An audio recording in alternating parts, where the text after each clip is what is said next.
Hi friends, my name is Whitney. I'm an internal medicine resident in San Jose, California. On this channel, we'll be talking about medicine and productivity, work-life balance, personal development. If any of these topics interest you, please consider subscribing. Today, we'll be talking about how to make your residency rank list. The first thing you should do is sit down and make a list of all the things that are really important to you in your residency training. So firstly, I considered location. This is important to many people, and it was really important to me as well. I was born and raised in California, and I knew that I wanted to stay in California. My family's here, the weather is amazing, there's lots of hiking opportunities, lots of beaches nearby, the food is great. So for me, my top 3 programs were all in California. Number 2, I knew I wanted to train at a county program. This is just the patient population that I enjoy working with, immigrants, underserved populations. The staff in most county programs that I had worked in the past were also very similarly mission driven, and it just was the right environment for me. Another thing I considered while ranking amongst the different county programs that I interviewed at was whether or not they had enough resources to provide all of the services that our patients would need. Number 3, and this is a big one, resident culture. I knew I wanted to end up at a program where the residents were as happy as one could be during training. I wanted to be at a place where the residents supported each other, the attendings supported your learning and really prioritized your education, and they didn't make you feel dumb for asking questions or making mistakes, and just really wanted to foster your learning and development. These are folks that you'll be spending more time with than with your family. These are folks who will be lifelong friends, future colleagues. These are people that you'd be going through really tough times with. And so I just wanted to make sure that I ended up at a program where I felt really supported and I felt like a family. Number 4, future goals. So for many of us, internal medicine is not the end stop of our career. Some of us want to consider fellowships such as like Palm Cret, GI, cardiology, palliative care, for example. And lots of these fellowships are competitive and require research, require mentorship. And so I would say if you are interested in fellowship, you should consider looking up the programs on your list and seeing where their graduates had matched. Well, A, what was their match rate? B, how many matched at their top programs?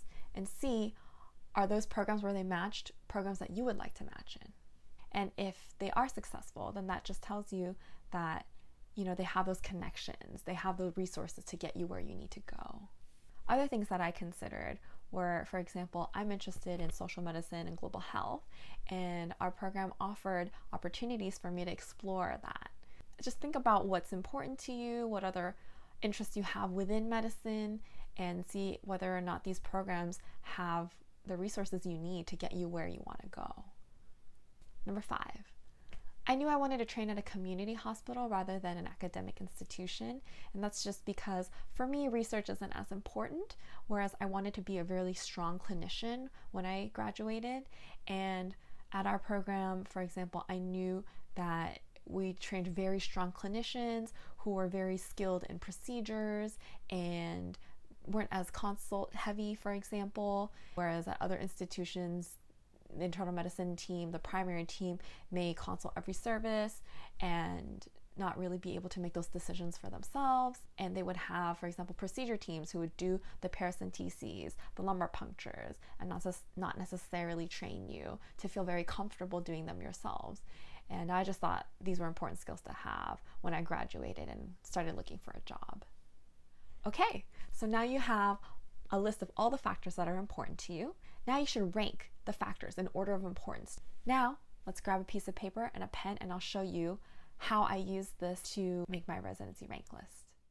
Okay, so here we have my iPad, and the first thing we're going to do is open up this note-taking app called Good Notes, and we're going to make our table. So go ahead and make as many rows as you need to list all the programs that are on your list. And then for the columns, take the number of different categories or factors you want to consider, add that number by 1, and that's the number of vertical lines you'll need. Here on the left hand side, we're going to label this column program, and you can put the name of the program here. I'm just going to label them A, B, C, D, and E. Then next we'll put in the categories or the factors that are really important to you. I would list them in order of importance from left to right. So here I have location as my most important. Next, whether it's a county versus a private hospital. Then the residency culture. Then fellowship and future goals. Then whether it's a community or an academic program. Now for me, I have 5 different categories that I want to weight in order of importance. Since I have 5 categories, the most important category to me will be weighted 5. Next would be weighted 4. Residency culture would be weighted 3, so on and so forth. I'll show you why this is helpful later on. So then within each box, I'm going to rank that program on a scale of 1 to 10 in that category. So for example, program A, I thought was 8 out of 10 in location. So here I'm going to put 8. And because location had a weight of 5, I'm going to multiply 8 by 5. That will give you 40. And I'll write that right here in this bottom right corner. Next, this was a 10 out of 10 in terms of being a county hospital with great resources. So 10 times 4 gives you 40. In terms of residency culture, it was an 8 out of 10. Since residency culture was weighted 3, 8 times 3 is 24.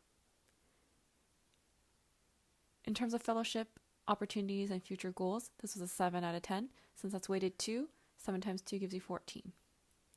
Finally, 9 out of 10 in terms of being a community hospital. That's what I want. 9 times 1 will be a 9.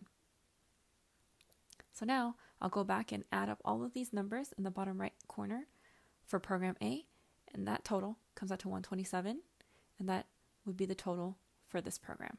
Because I have 5 different categories, my total came out to 150. Let's do the same for program B. 10 out of 10 in location, 10 times 5 is 50. In terms of being a county hospital, it was a 10 out of 10 as well. 10 times 4 is 40. Residency culture here, 8 out of 10. 8 times 3, 24. In terms of fellowship and opportunities and future goals, it was not so great. 6 out of 10. 6 times 2 is 12. 10 out of 10 for being community hospital. That total comes out to 136 for program B. For program C, let's do the same thing. 3 out of 10 in terms of location, that's 15. 7 out of 10 in terms of being a county hospital with limited resources, 7 times 4 is 28. 9 out of 10 in terms of residency culture, that totals 27. 6 out of 10 for fellowship, 6 times 2 is 12. 5 out of 10 for being a community hospital, that totals 87. So once you go and do this for all of your programs, you should have a total for each program. Once you filled out this entire table, you should have your rank list. The program with the highest total would be number 1, here, program B.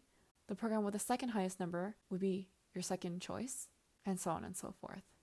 But at the end of this, you have your rank list done. So now you have your list. The last thing I want to leave you with is looking at your list. Even though we went through this system, and theoretically this system should work out well because you have thought about what's most important to you and placed more weight on those factors that were more important than others. But if at the end you look at your list and something just doesn't sit right, I would say make those rearrangements.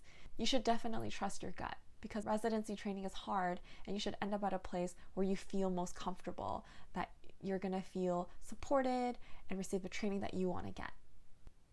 I do believe we all end up where we need to be, and I wish you all the best of luck. Hopefully you found this video helpful. If you have any questions, please feel free to leave a comment and I'll try to get back to you as soon as possible, and maybe possibly even make a future video based off your questions and interests. Thanks for watching this video. Bye.